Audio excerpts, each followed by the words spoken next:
Iran's supreme leader has a personal website. It is called Khamenei.ir. Every article published on it passes through layers of editorial and security vetting before it appears under the Ayatollah's name. The writers who contribute to that platform are not freelancers who submitted a pitch. They are people the regime has decided to trust with its voice. For years, one of those trusted writers was a French woman named Perez-Shakdam. She wore a black chador on Iranian state television. She quoted Imam Khomeini with fluency and reverence. She wrote books about Shia theology.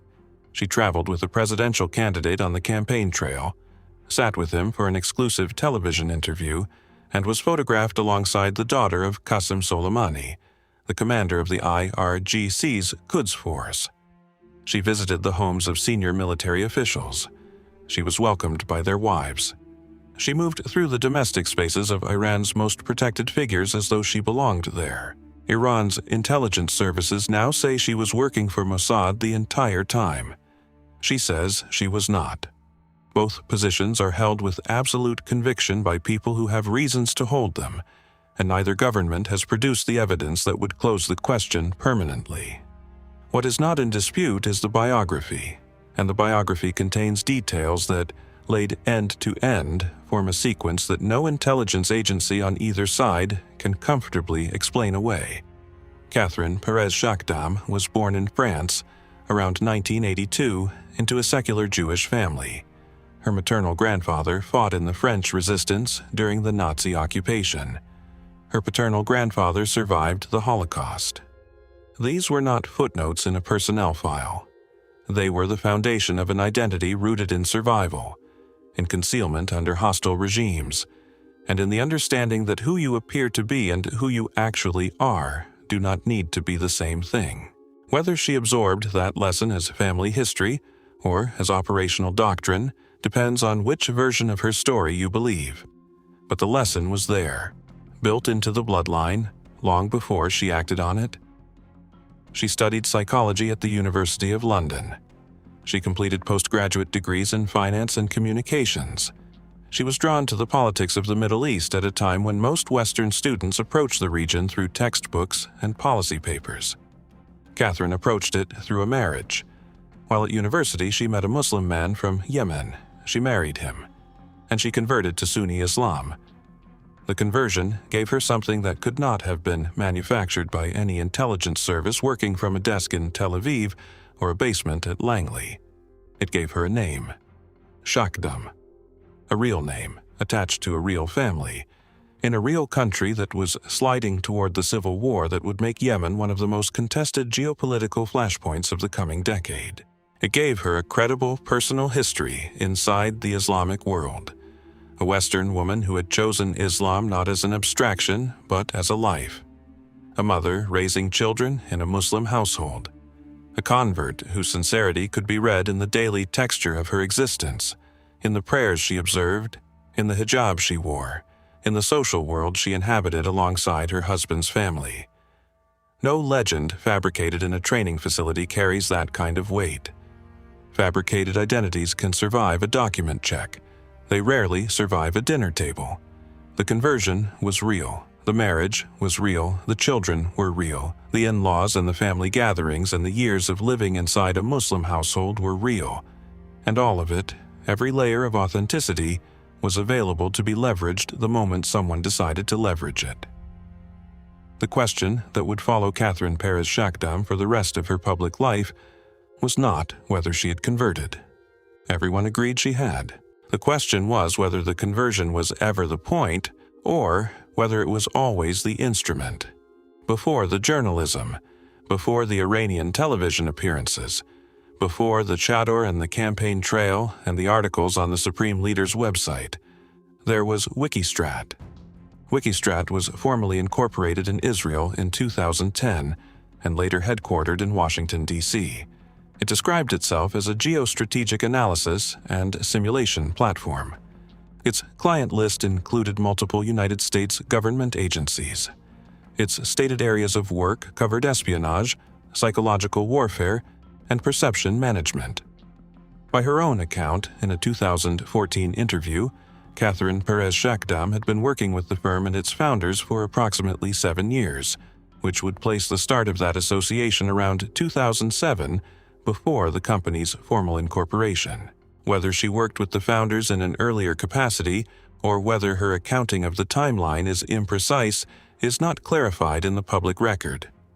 What is documented is the duration she claimed and the nature of the firm she claimed it at. The leadership made no effort to obscure the firm's intelligence roots. Co-founder and CEO Elad Schaffer listed on his LinkedIn profile that he had served as head of an intelligence desk for an unnamed Israeli government agency. The logo displayed beside that entry matched Unit 8200, the Israeli Defense Forces Signals Intelligence Division, whose members are prohibited by Israeli law from disclosing their affiliation. Co-founder Joel Zamel reportedly met with Trump advisors in January of 2017, where leaked documents showed the participants discussing a multi-pronged strategy for eroding and eventually ending the Iranian regime through economic, information, and military tactics. Wikistrat had also published its own forecasts on the consequences of an Israeli military strike on Iran, the very scenario that would play out in June of 2025. The firm occupied a gray zone that is familiar to anyone who has studied the Israeli intelligence ecosystem. Technically private, operationally entangled with state security, staffed by people whose previous employers cannot be named under penalty of law. It was the kind of organization where the line between analysis and operations is drawn in pencil, and the people doing the drawing have every incentive to keep it blurred. The slain Washington Post journalist Jamal Khashoggi was also reportedly working for Wikistrat shortly before his assassination. The firm's use of journalistic cover for intelligence-adjacent work was, by multiple accounts, not an anomaly. It was a methodology. Catherine Perez-Shakdam would later characterize her time at Wikistrat as minimal. But 7 years by any measure is not minimal. 7 years at a firm whose senior leadership came from Israeli military intelligence, whose clients included American government agencies, and whose work product included forecasts on the consequences of an Israeli attack on Iran, is not a line on a resume. It is a formation. It is an education in how states think about adversaries, how information is collected and weaponized, and how a person with the right credentials and the right access can move through a hostile environment without triggering the alarms that are designed to stop exactly that. She divorced her Yemeni husband in 2014. She retained custody of their 2 children, and she kept his name. What she did next would determine whether the next decade of her life was the career of a journalist who made increasingly dangerous choices, or the operational phase of an intelligence legend that had taken 7 years to build.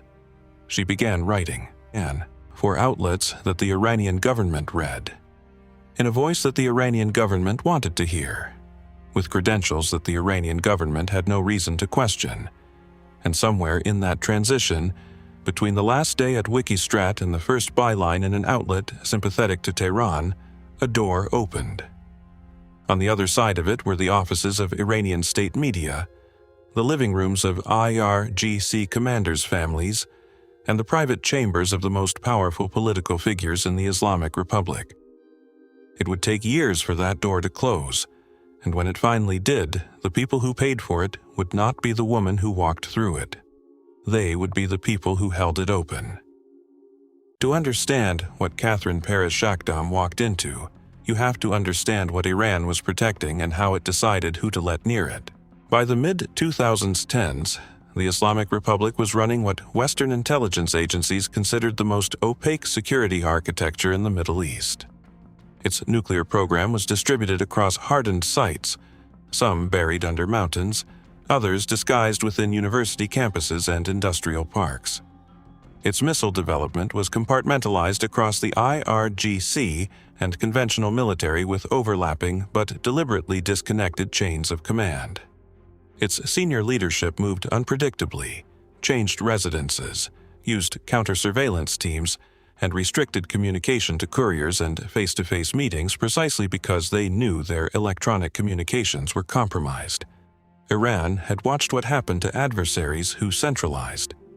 It had studied how Saddam Hussein was found, how bin Laden was tracked, how Gaddafi was located in a drainage pipe. Its leaders did not intend to be next. The outer perimeter of this system was formidable. Iran monitored foreign journalists.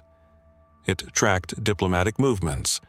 It screened phone traffic and surveilled known intelligence targets with the kind of resources that only a state with an existential threat perception can sustain. What it did not monitor, because it did not occur to the system that it needed to, was the social layer. The living rooms, the dinner tables, the informal gatherings of officials' wives where the conversation drifted from children's schooling to a husband's reassignment, from holiday plans to the security detail's new rotation schedule. These spaces were not classified environments, they were homes. And homes do not have counterintelligence protocols. This was the gap. Not a technical gap, not a failure of encryption or satellite coverage, a human gap. The assumption, embedded so deeply in Iran's security culture that it was never examined as an assumption, was that anyone who had earned the trust of the editorial gatekeepers at state media, who had been approved for access to senior political figures, who wore the chador and spoke the ideological language with conviction, must be safe. Trust was inferred from performance, and performance was exactly what a trained operative or a determined journalist with 7 years at an Israeli intelligence-linked firm would know how to deliver.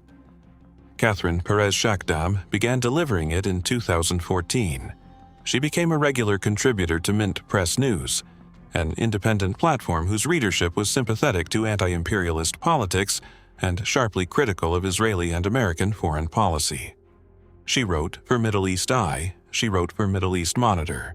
She appeared on RT, Russia's English-language state broadcaster. She appeared on Press TV, Iran's own English-language channel. She contributed to the Russian International Affairs Council.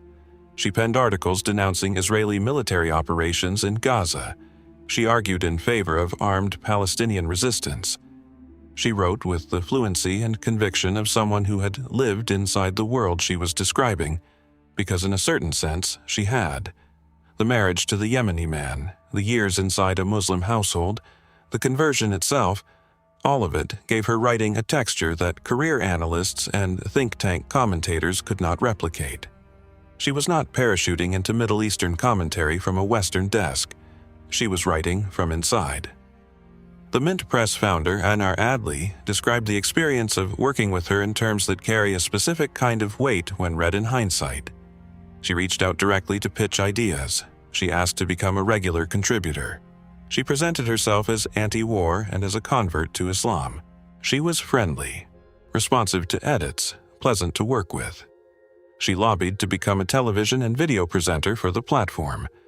Adley would later say that discovering she could be an Israeli spy made her feel violated.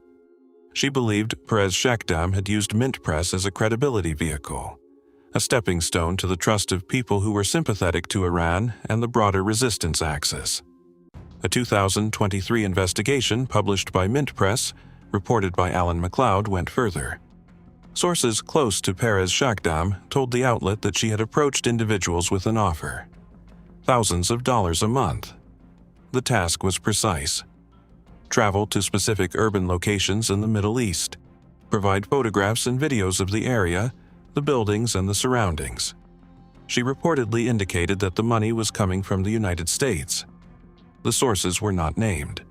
The allegation was not independently verified beyond the Mint Press report, but it was published by an outlet that had direct experience of working with her for 3 years, and whose editorial leadership had personal reasons to scrutinize her record with a rigor that went beyond journalistic curiosity.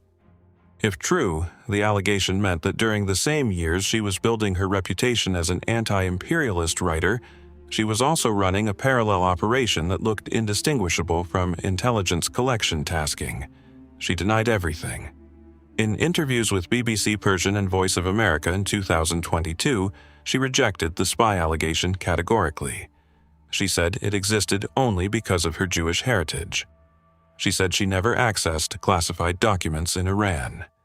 She said the Iranians had approached her, not the other way around. They invited her to conferences. They asked her to write analyses and conduct interviews. They wanted her as a propaganda asset. She went along because she wanted to understand the country from the inside. Then she added a line on BBC Persian that would be quoted in nearly every subsequent account of her story. She said she was not a spy, but she said she considered espionage for Israel to be a great honor. Between 2014 and 2017, she also published 3 books. Arabia's Rising, under the banner of the first Imam, From Mecca to the Plain of Karbala, Walking with the Holy Household of the Prophet, A Tale of Grand Resistance, Yemen, the Wahhabi, and the House of Saud. These were not pamphlets or blog compilations. They were sustained, book-length engagements with Shia theology, political identity, and the geopolitics of the Gulf. They required research, theological literacy, and a familiarity with sectarian dynamics that went far beyond what a cover identity typically demands. The books still exist, and they still carry her name, and they raise a question that neither the spy narrative nor the journalist narrative can comfortably resolve. A fabricated identity needs to pass a background check. It does not need to produce a bibliography. But a bibliography is exactly what an Iranian editor would look at before granting a foreign writer access to Khamenei.ir. The books were not just publications, they were credentials, printed and bound, sitting on shelves in Tehran where the people deciding whether to trust her could pick them up and read them. By the end of 2017, the body of work was complete. She had bylines in anti-imperialist Western media. She had appearances on Russian and Iranian state television. She had books on Shia Islam with her name on the cover. She had the personal history of a convert, a divorcee, a mother, a woman whose journey into Islam was legible and sympathetic. Every layer of this identity was built from real materials, real publications, real broadcasts, real books, real relationships with real editors who vouched for her because they had no reason not to. The Iranian establishment did not recruit her through a clandestine approach or a dead drop or a coded message. They found her the way editors find writers. They read her work, they liked what she said, and they invited her in. The doors to Iran were now open. What no one inside the country had yet considered was that the person walking through them had spent 7 years at a firm whose entire purpose was understanding how to get through doors exactly like these. Everything described so far, the years of writing, the television appearances, the books, the editorial relationships, the credibility painstakingly assembled across a dozen outlets and 2 continents, produced a result that needs to be stated plainly because it breaks the assumption the story has been building toward. Catherine Perez-Shakdam did not spend years embedded inside Iran. She spent approximately 18 days there. 5 visits, 18 days total. That figure comes from reporting by WANA news agency and is consistent with statements she herself made in interviews with BBC Persian and Voice of America. 18 days is not deep cover. It is not the years-long immersion that the phrase entered Iran's inner circle implies. It is 5 short trips across a 3-year window, each one measured in days rather than weeks. And this is the detail that should make the audience pause, because it reframes the entire story. Either 18 days was enough to accomplish something extraordinary, or 18 days was all that actually happened and everything else is inflation. The record supports the first reading, but only if you understand what those 18 days sat on top of. She entered Iran for the first time around 2015. By then, her name was already familiar to the editors who controlled access to Iranian state media. Her bylines had appeared in outlets that the regime monitored and respected. Her books were in circulation. Her appearances on Press TV and RT had been seen by the people who would decide whether to let her deeper in. The 18 days were not the operation. They were the harvest. The years of writing had been the operation. In 2017, she was invited to travel with Ibrahim Raisi during his presidential campaign. Raisi had served as deputy head of the judiciary and was already one of the most powerful figures in the Islamic Republic. He would lose that election to the incumbent Hassan Rouhani, but would win the presidency in 2021. She accompanied him on the road to the city of Rasht. She sat with him for an exclusive television interview. This was not the kind of access that a visiting journalist receives by filing an accreditation request. This was the kind of access that a campaign grants to someone it considers an asset, a writer whose coverage will be favorable and whose platform will reach audiences the campaign wants to influence. She wrote about the experience on her blog, and her description of how it happened is worth noting for what it reveals about the mechanics of trust. She said Iranian authorities trusted her because of her French nationality and her marriage to a Muslim man. She said she was invited by one of the important people of the revolution who had studied in the United States. She said she neither argued nor revealed her true motivations. The phrasing is careful. It does not say she lied, it says she did not reveal. In intelligence tradecraft, the distinction is meaningful. The most effective cover stories are not fabrications, they are selections. You present the parts of yourself that align with what the target wants to see. You do not invent a false identity, you curate a real one. The social access went beyond official meetings. According to multiple accounts, including Iranian media reporting and her own later writings, she befriended the wives of high-ranking government and military officials. She visited their homes. She was a guest at gatherings where the conversation moved freely between personal matters and professional ones, because the women in the room had no reason to censor themselves in front of a fellow Muslim woman who wrote for Khamenei.ir and had traveled with the presidential candidate. In the homes of powerful men, the unguarded space is not the office. It is the living room after the official day is over, when a wife mentions that her husband has been reassigned, or that the security detail changed its schedule, or that they will not be home next week because of a trip she is not supposed to discuss, but mentions anyway because she trusts the woman sitting across from her. Iran's intelligence services would later allege that during these visits, Perez-Shakdam took photographs, recorded conversations, and mapped information about nuclear facilities, scientific personnel, and the movements of Revolutionary Guard commanders. These are allegations made by VAJA, Iran's intelligence ministry. They have not been independently verified. She denied them directly. She said she never accessed classified documents. She said her conclusions about Iran's nuclear ambitions were her personal interpretations, not intelligence product.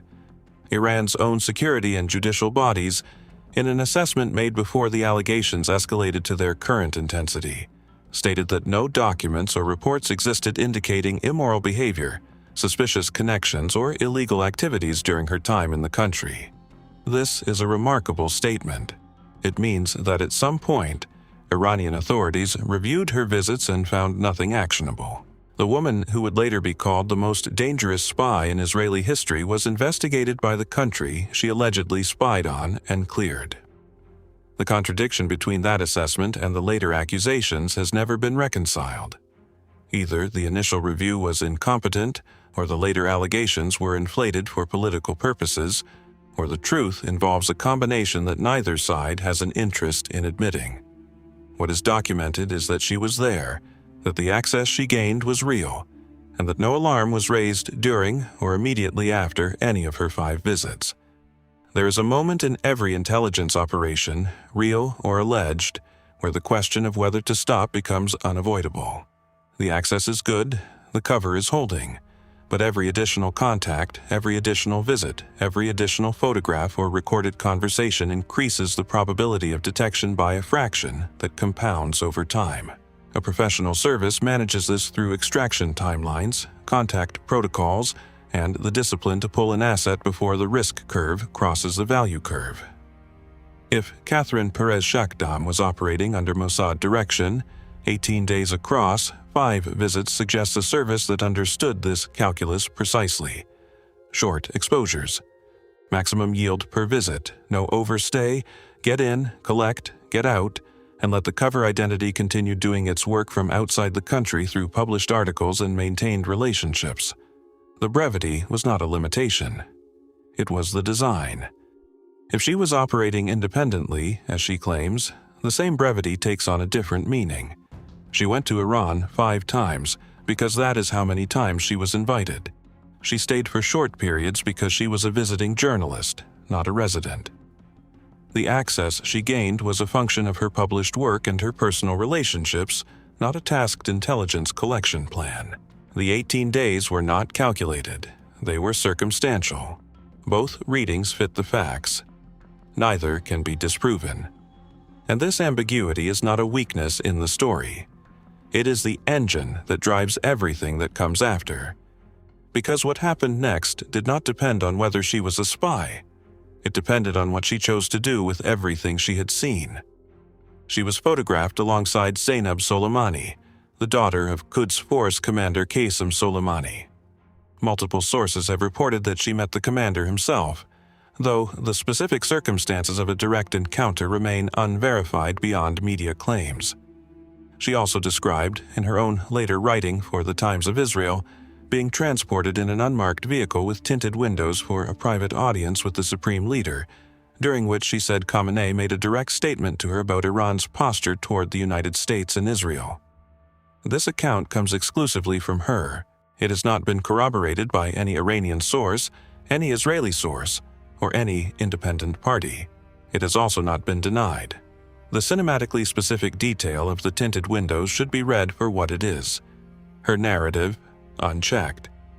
If even a fraction of the access she described was real, it represented a penetration of Iran's innermost security perimeter that should have triggered investigation at every level of the country's counterintelligence apparatus. It did not. And by the time it finally did years later, the woman at the center of it would no longer be inside the country. She would be writing for the Times of Israel under her real name, telling the world exactly where she had been and what she had done there. On November 27, 2020, a black Nissan pickup truck was parked on a quiet stretch of highway in Absard, a town east of Tehran where Iran's senior officials kept country villas away from the capital's noise and surveillance. Mohsen Fakhrizadeh was traveling in a convoy along that road.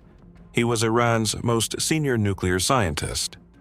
Western intelligence agencies had identified him for more than a decade as the architect of whatever military dimensions existed inside Iran's nuclear program. Israel's prime minister had publicly named him in a 2018 presentation, standing beside a wall of seized Iranian documents and telling the world to remember that name. Fakhrizadeh's security detail was extensive. His movements were classified. His schedule was restricted to a small circle of people who understood that keeping him alive was a matter of national strategic survival.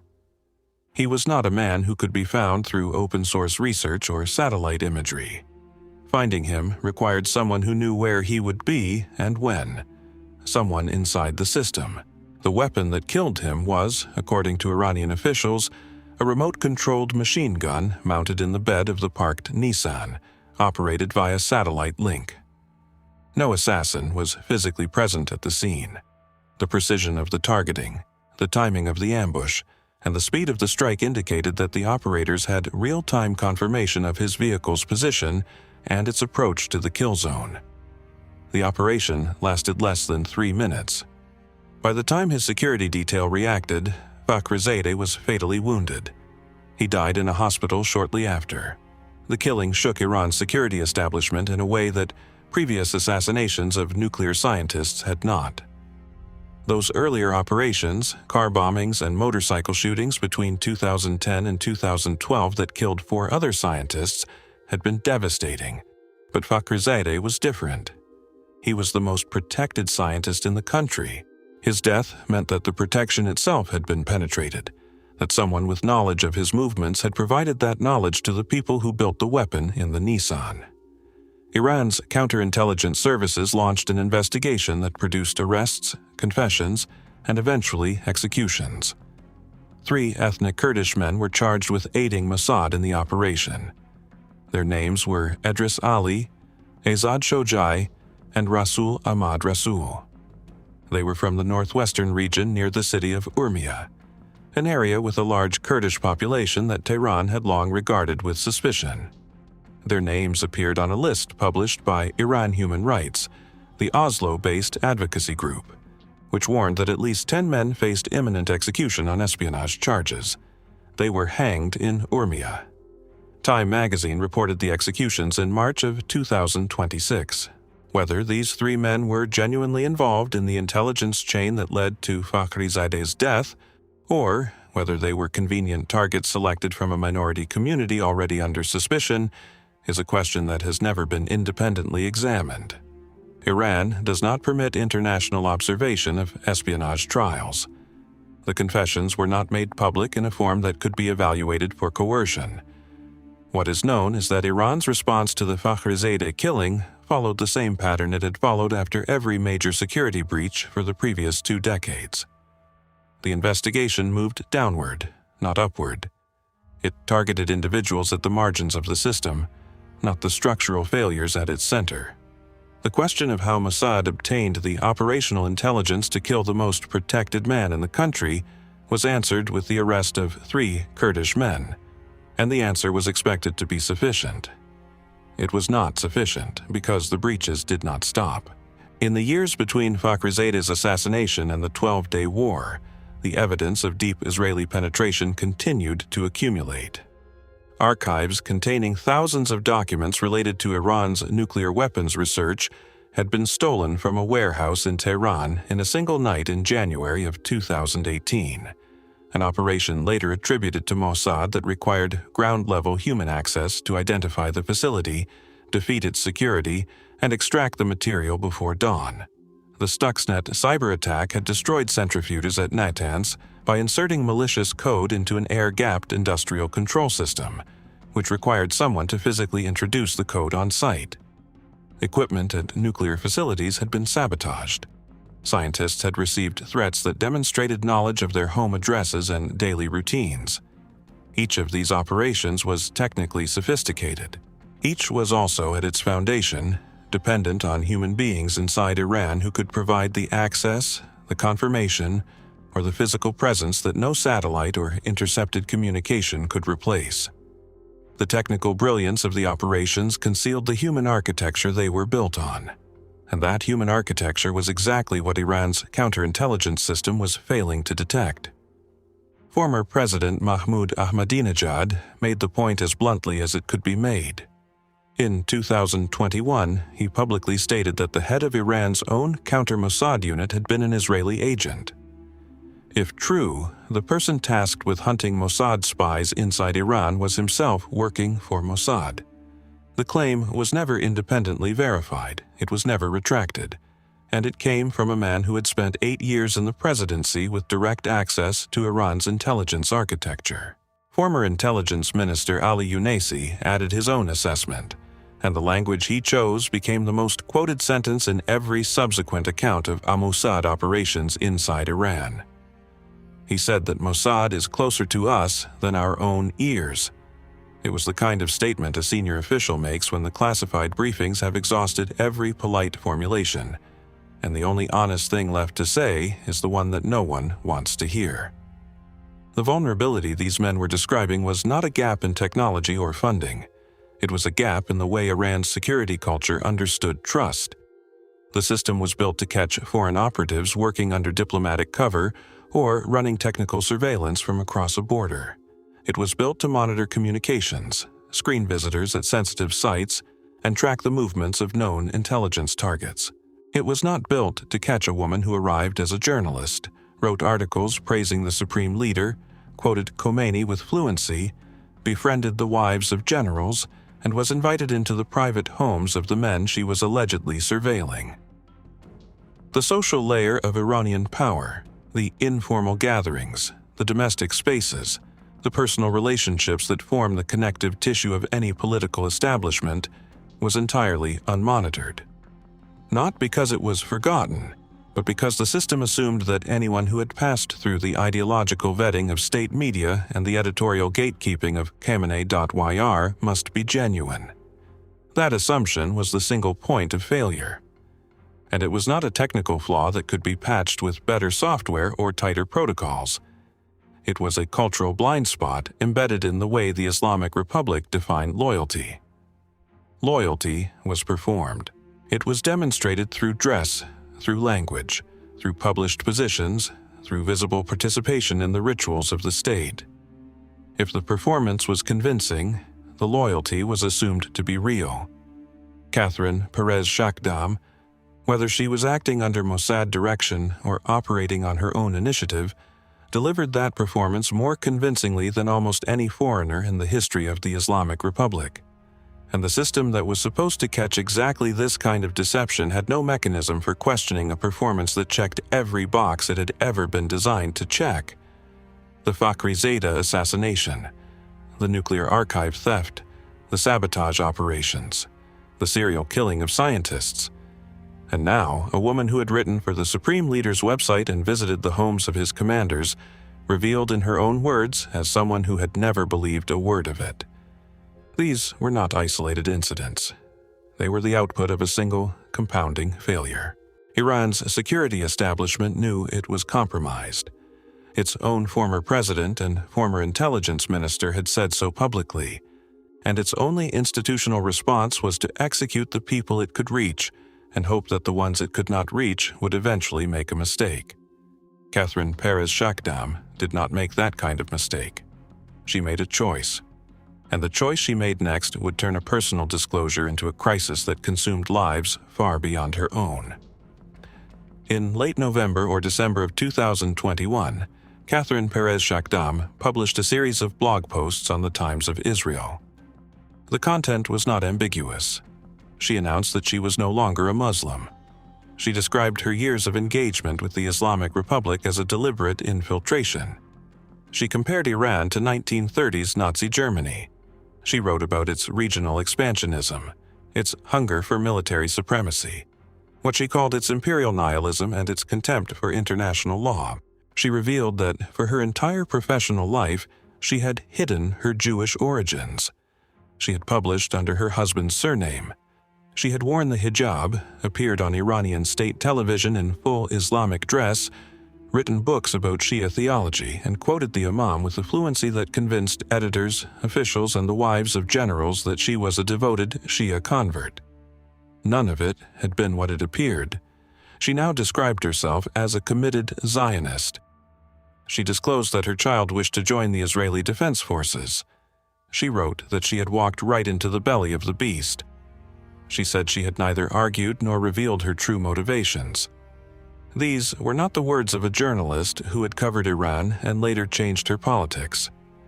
They were the words of someone who wanted every person who had ever trusted her to understand that the trust had been misplaced from the beginning.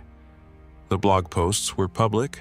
They were on the Times of Israel, which is indexed by every search engine and accessible to anyone with an internet connection, including every analyst at Veja, every editor who had approved her work, and every official whose wife had invited her into their home. The confession was not whispered into a classified briefing. It was published on the open internet in English under her real name. For 3 months, nothing visible happened in Iran. The posts sat there, readable, unambiguous, and the country whose innermost circles she claimed to have infiltrated did not react. Whether Iranian intelligence monitored the Times of Israel as a matter of routine and chose not to act, or whether the posts simply went unnoticed by the people responsible for tracking exactly this kind of disclosure, is a question the public record does not answer. What is documented is the gap. 3 months of silence between a public confession and the first Iranian response. Then, in February of 2022, a Telegram channel aligned with former President Mahmoud Ahmadinejad circulated a post based on the blog. It stated that the highest levels of the Iranian government had been infiltrated by an Israeli spy. Iranian state media reacted as though the information were new. Press TV deleted her articles. The Tehran Times scrubbed her content. Mashrek News removed her bylines. Tasnim News erased her contributions. And Khamenei.ir, the Supreme Leader's own website, deleted every article she had ever written and disavowed her entirely. The mass deletion confirmed the breach. It did not address it, because what followed the deletion was not a manhunt. It was not an arrest warrant. It was not a diplomatic protest or a public accusation. It was silence for more than 3 years. Between February of 2022 and June of 2025, Catherine Perez-Shakdam lived an increasingly public life on the other side of the ideological divide she had crossed. In the summer of 2022, she was appointed a research fellow at the Henry Jackson Society, a London-based foreign policy think tank with hawkish positions on Iran and Islamist movements.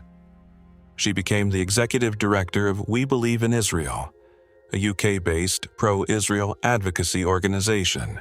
She became the director of the Forum of Foreign Relations. She called publicly for the proscription of the IRGC as a terrorist organization. She wrote for the Times of Israel with increasing frequency, each article more explicitly aligned with Israeli security positions than the last. In October of 2022, during the Massa Amini protests that convulsed Iran, she published a Times of Israel piece detailing the regime's alleged use of rape as a tool of intimidation against detained protesters. She cited reports of women assaulted before execution. The article was published under her real name on an Israeli platform by a woman the Iranian government had already identified as a possible intelligence threat. It was either an act of extraordinary boldness or the behavior of someone who understood with certainty that she was beyond Tehran's reach. Iran watched all of this happen in the open and did not act. That 3-year gap is the single most important fact in this story, and it requires the audience to reconsider everything that came before. The conventional reading of an espionage case places the drama at the moment of infiltration. The spy gets in, the spy collects, the spy gets out. The tension is in the operation. But in the case of Catherine Perez-Shakdam, the infiltration was over by 2018 at the latest. The self-disclosure happened in late 2021. The confession was public. And for more than 3 years after that confession, the country she had allegedly penetrated did nothing meaningful about it. The drama of this story is not in the infiltration. It is in the silence that followed the confession. It is in the gap between a country learning it had been deceived and that country deciding to respond. And in that gap, the real damage was done. Not by espionage, but by the demonstration, visible to the entire world, that Iran's security establishment could be told to its face that it had been compromised and still not muster a coherent response. This is the reframe. The operation's most destructive product was not whatever intelligence Catherine Perez-Shakdam may or may not have collected during 18 days on Iranian soil. It was the proof, delivered publicly and repeatedly over 3 years, that Iran could not protect itself even from threats it had already identified. Every Israeli intelligence planner watching that 3-year gap learned the same lesson. The system does not self-correct. It absorbs the blow and waits for someone else to act. And that lesson, if it informed the planning of the 12-day war in June of 2025, was worth more than any photograph or recorded conversation from a general's living room. The cover Catherine Perez-Shakdam built was not constructed in a training facility or fabricated by a team of analysts. It was built in newsrooms and on opinion pages, through bylines and broadcasts, through years of writing what the right people wanted to read until no one thought to verify whether she believed any of it. That kind of cover does not require a handler or a dead drop or a coded transmission schedule. It requires patience, and the understanding that trust, once extended, is almost never re-examined until something forces the question. Nothing forced the question for years, not her blog posts, not the Telegram exposure, not the mass deletion of her articles, not her appointment to a pro-Israel advocacy group in London. The question was forced only when bombs started falling on Tehran, and someone needed to explain how the enemy had known exactly where to aim. By the time that question was finally asked, Catherine Perez-Shakdam was already gone. She had been gone for years, and the people who would pay the price for the answer were not the people who had planned the operation, if it was an operation. They were not the people who had authorized it, if it was authorized. They were the people still inside Iran who could be accused, arrested, tried, and executed in the time it took the regime to convert its humiliation into a body count. The operation, whatever it was, had passed the point of no return long before the first Israeli jet crossed the border. It had passed it the moment she pressed publish on a blog post in late 2021, and the country she had infiltrated chose to delete articles instead of launching an investigation. That was the moment the cover was not just burned. It was detonated, and the blast radius would take years to reach its full extent. The first wave hit before dawn on June 13, 2025. More than 200 Israeli fighter jets crossed into Iranian airspace. They dropped over 330 munitions on approximately 100 targets in the opening hours. Natanz, Esfahan, Parchin, military bases, infrastructure installations, command centers. The strikes were not exploratory, they were comprehensive. By 6:30 in the morning, Israel time, 5 waves had already been completed. Iran's initial assumption was that this was a conventional air campaign, a large one, unprecedented in scale, but conventional. The air defense network activated. Missile batteries engaged. The IRGC scrambled its response protocols. The military leadership began relocating to secondary command positions, following procedures designed for exactly this scenario. Senior commanders moved to pre-designated safe locations. They believed they were following a playbook that would protect them. 30 of those commanders were dead within minutes, not hours, minutes. The strikes did not hit buildings and hope that the right people were inside. They hit locations where specific individuals were present at specific times. The targeting was not approximate. It was biographical. Someone had known not just where the command centers were, but who would be in which room, at which hour, on which night. 9 nuclear scientists were killed in the same window. The people Iran had spent years protecting through secrecy, relocation, and compartmentalized security protocols were reached as though none of those measures existed. The Iranian military recalculated. This was not conventional bombing. The precision implied something deeper. The initial internal assessment, according to later reporting, pointed to signals intelligence and cyber penetration. Israel had demonstrated both capabilities before. The Stuxnet precedent, the phone intercepts, the satellite surveillance. The logical conclusion was that the targeting data had come from technical collection, from intercepted communications or breached networks. That conclusion was reassuring in a specific way.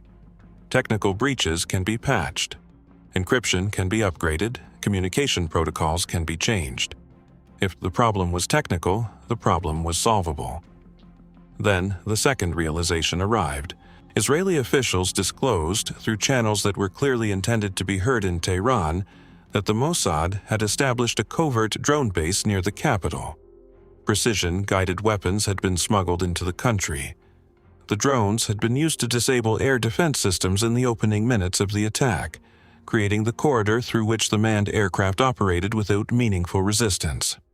A former Mossad research director, Seema Shane, stated publicly that the operation represented the culmination of extensive efforts aimed at undermining Iran's nuclear initiative. This was not a signals intelligence operation supplemented by air power. This was a ground-level presence inside Iranian territory. Physical infrastructure, hardware, weapons systems, assembled by people who had entered the country, identified locations, transported equipment, and built a functional military platform within range of the capital, without triggering a single alarm in a security apparatus that had spent decades preparing for exactly this kind of threat. The technical explanation collapsed. If there were drones inside the country, there were people inside the country. If there were people inside the country capable of building and operating a weapons platform, there were people capable of far more granular work. Identifying targets, confirming schedules, mapping the locations where specific commanders would sleep on a specific night. The precision that had killed 30 generals in minutes was not the product of a satellite pass or an intercepted phone call. It was the product of a human network that Iran's counterintelligence services had failed to detect, disrupt, or even identify. Iran retaliated. Over 550 ballistic missiles, more than 1,000 suicide drones. Israeli population centers were hit, A hospital was struck. Military and energy sites sustained damage. The United States intercepted Iranian attacks and struck 3 additional Iranian nuclear sites on June 22nd. Iran fired missiles at a U.S. base in Qatar. The escalation was vertical and accelerating. On June 24th, under intense American pressure, Israel and Iran agreed to a ceasefire. The war was over. 12 days. According to Amnesty International, Israeli strikes had killed at least 1,100 people in the Islamic Republic. Iran's nuclear infrastructure was damaged or destroyed. Its air defense network had failed. Its senior military leadership had been decapitated. Its ability to project conventional military power had been degraded to a degree it had not experienced since the final years of the war with Iraq. And for a brief moment, the crisis appeared to stabilize. The ceasefire held, the missiles stopped. The diplomatic machinery engaged. The immediate threat of further escalation receded. The country began to absorb its losses in the numb, procedural way that countries absorb catastrophe when the alternative is collapse. Damage assessments, casualty counts, reconstruction priorities. The bureaucratic language of survival after a blow that cannot be undone. That was the false calm. The ceasefire meant the shooting had stopped. It did not mean the crisis was over. Inside Iran's intelligence services, a different kind of reckoning was beginning. The question was no longer how to retaliate. The question was how the enemy had known. How had Israel identified the locations of 30 senior commanders with enough confidence to strike them simultaneously in the opening minutes of a surprise attack? How had it mapped the air defense network precisely enough to disable it with drones launched from inside the country? How had 9 nuclear scientists, whose identities and locations were among the most closely guarded secrets in the Islamic Republic, been found and killed in a single night? The answers required looking inward. And when Iran's intelligence services looked inward, they found a name they had been avoiding for 3 years. Within days of the ceasefire, Iranian media elevated Catherine Perez-Shakdam to a national headline. The French-born journalist. The woman who had written for Khamenei.ir. The woman who had traveled with Raisi. The woman who had visited the homes of officials and befriended their wives. The woman who had published a blog post on the Times of Israel announcing that she had infiltrated the Islamic Republic and walked right into the belly of the beast. The woman whose confession had been met with article deletions and 3 years of silence. Now, the silence ended. Iranian intelligence alleged that the precision of the June strikes had been enabled by intelligence she collected during her time inside the country. That the photographs, the social mapping, the relationships she cultivated had fed a targeting architecture that made the war's opening hours possible. According to this narrative, she had been inside the homes of the men who were now dead, had met the people whose locations had been known with lethal accuracy. The cover identity that Iran had welcomed, published, and never questioned had been, in the telling of Iranian intelligence, the foundation on which the worst military defeat in the Republic's history was built. The posters went up the same week. Her face, her name, every city, every government building. Walls, bus stations, university gates, intersections. The instruction was simple and public. If you see this woman, report her immediately. She was not in Iran. She had not been in Iran for 7 years. Intelligence assessments from multiple countries concluded that she had likely altered her appearance and assumed a new identity long before the first poster was printed. She was a ghost. The manhunt was real, but the target was already beyond reach. And then the manhunt expanded, because one missing woman could not absorb the scale of the humiliation. The regime needed more than a face on a poster. It needed accountability. It needed confessions. It needed bodies. And the bodies it would find would not belong to the woman on the poster. They would belong to people who had never heard her name, never read her articles, never sat in a general's living room.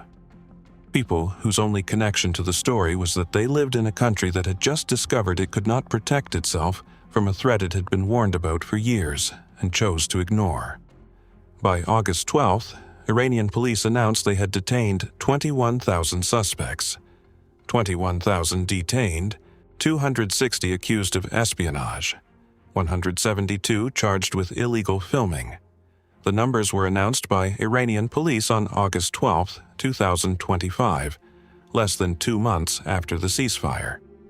The Jerusalem Post reported that the majority of those accused of being Zionist collaborators were arrested in Iran's Kurdish regions.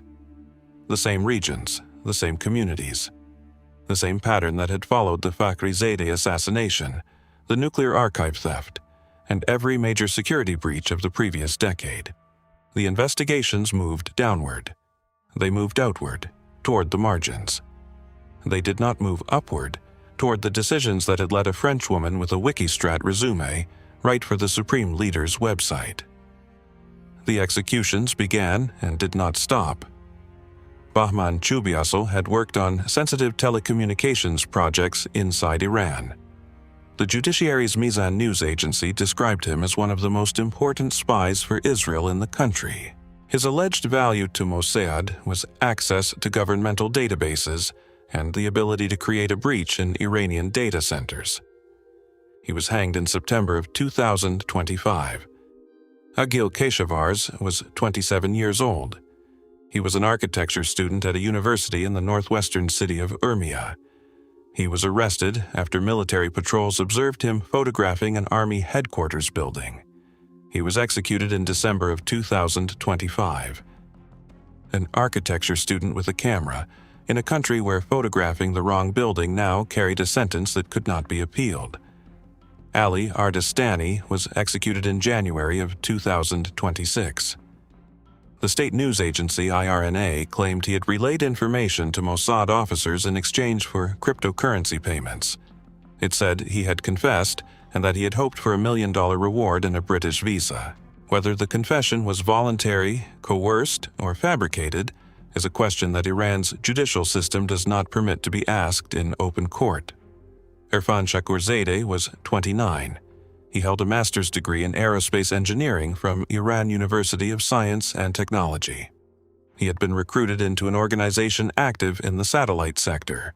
The Revolutionary Guard's intelligence division arrested him and accused him of transferring classified information to enemy services. He was executed in May of 2026. Mohammad Masoom Shahi and Hamid Validi were hanged together in April of 2026. The charges included enmity against God and collaboration with hostile groups and the Zionist regime. Iran Human Rights raised concerns about fair trial standards after both men were transferred overnight before execution. Not one of these individuals has been publicly connected to Catherine Perez-Shakdam. Their cases involved separate allegations, separate evidence, separate timelines. Some were accused of activities that predated her first visit to Iran. Others were arrested for actions taken during or after the 12-day war. The common thread was not a shared operation. It was a shared moment. They were caught inside a country that had just suffered the most humiliating military and intelligence defeat in its history and needed to demonstrate, publicly and repeatedly, that it was doing something about it. Iran executed at least 1,639 people in 2025. The figure, compiled jointly by the Oslo-based Iran Human Rights and the Paris-based Together Against the Death Penalty, represented a 68% increase over the previous year. Amnesty International called it the highest execution rate recorded in decades. At least 12 of those executions were officially attributed to espionage connected to the conflict with Israel. The true number is likely higher. Tehran does not report every execution. In October of 2025, Iran passed legislation making espionage for Israel automatically punishable by death. The law addressed the penalty. It did not address the vulnerability, the social access point that Perez-Shakdam had exploited, the unmonitored domestic spaces, the assumption that editorial approval substituted for security vetting, the cultural equation of performed loyalty with genuine allegiance. None of it was reformed. None of it was publicly examined. The system that had failed was not redesigned. It was given a sharper blade and pointed at anyone within reach. This was the payoff of the pattern established long before Catherine Perez-Shakdam ever set foot in Iran. The 3 Kurdish men hanged in Urmia for the Fakhrizadeh assassination. The scientists killed one by one across a decade, while the security services investigated downward instead of inward. The former president, who said the head of the counter-Mossad unit was an Israeli agent. The former intelligence minister, who said Mossad was closer than Iran's own ears. Each warning had been absorbed without reform. Each breach had been answered with punishment directed at the people least able to defend themselves. And when the largest breach of all produced the largest military defeat in the Republic's history, the institutional reflex did not change. It simply scaled. More arrests, more executions, more legislation. The same pattern applied to 21,000 people instead of 3. The story of Catherine Perez-Shakdam invites a clean conclusion.